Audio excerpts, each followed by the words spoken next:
नमस्कार, मैं हूं अक्षिता मौर्य। आइए रुक करते हैं फटाफट खबरों की ओर।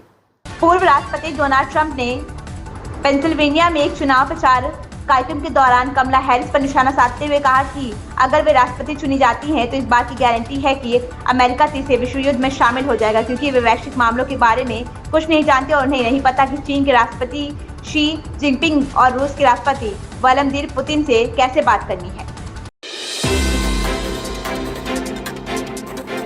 दिल्ली वासियों की सांसों पर प्रदूषण का खतरा मंडरा रहा है। राजधानी की हवा इस कदर खराब हो चली है कि सांस लेना मुश्किल हो रहा है।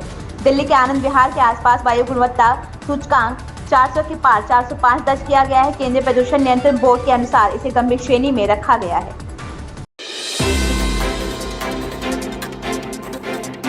पिछले दिनों एक इंटरव्यू में सलीम खान ने सलमान खान को बेगुनाह बताया था। सलीम खान के बयान से नाराज होकर बिश्नोई समाज के लोगों ने जयपुर में जमा होकर उनके खिलाफ प्रदर्शन किया। साथ ही सलीम खान और सलमान खान के पुतले बनाकर भी ठोके। इस घटना के बाद सलमान और सलीम खान की तरफ से कोई भी बयान नहीं आया है।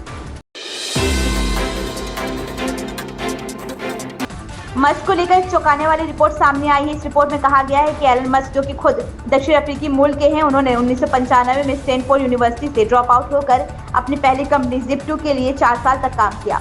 बाद में यह कंपनी $30 करोड़ में बिक गई थी। रिपोर्ट में कहा गया कि उस दौरान एलन मस्क के पास काम करने का वैध प्राधिकार नहीं था। दीपोत्सव में विश्व कीर्तिमान बनाने के लिए स्वयंसेवकों ने पहला कदम उस समय बढ़ाया जब स्वयंसेवकों की टीम जय श्री राम के उद्घोष करते हुए राम की पौड़ी के घाटों पर पहुंची। स्वयंसेवकों ने राम की पौड़ी की सभी 55 घाटों पर पहले दिन 6 लाख दीप बिछा दिए। सभी घाटों पर 28 लाख दीप बिछाने का काम 28 अक्टूबर की शाम तक पूरा कर लिया जाएगा। राजधानी में बढ़ते वायु प्रदूषण को नियंत्रित करने के लिए दिल्ली सरकार के पर्यावरण मंत्री गोपाल राय ने एनसीआर में पटाखों पर पूरी तरह से प्रतिबंध लगाने का अनुरोध किया है। गोपाल राय वीडियो कॉन्फ्रेंसिंग के जरिए केंद्र और राज्य के कृषि मंत्रियों की संयुक्त बैठक में हिस्सा ले रहे थे। रजिस्ट्री फर्जीवाड़े की जांच कर रही एसआईटी का कार्यकाल 4 माह के लिए और बढ़ा दिया गया है। अब यह एसआईटी 28 फरवरी 2025 तक अस्तित्व में रहेगी। अब तक एसआईटी की जांच में लगभग 30 मुकदमे दर्ज किए जा चुके हैं। इनमें लगभग 20 आरोपियों को गिरफ्तार किया जा चुका है। यूपी बीजेपी अध्यक्ष भूपेंद्र सिंह चौधरी कहते हैं, पीएम मोदी ने वोकल फॉर लोकल की बात की, साथ ही इस बात पर भी बात की कि दुनिया भारत की कला और संस्कृति को कैसे स्वीकार कर रही है। पीएम ने साइबर फ्रॉड और डिजिटल गिरफ्तारी के बारे में बात की। यूपी उपचुनाव पर वे कहते हैं, हम चुनाव के लिए पूरी तरह तैयार है। सीएम योगी आदित्यनाथ के नेतृत्व में हम सभी सीटें जीतेंगे। यूपी में कांग्रेस का कोई वजूद नहीं है, यहाँ तक कि साइकिल भी उसका साथ छोड़ चुकी है।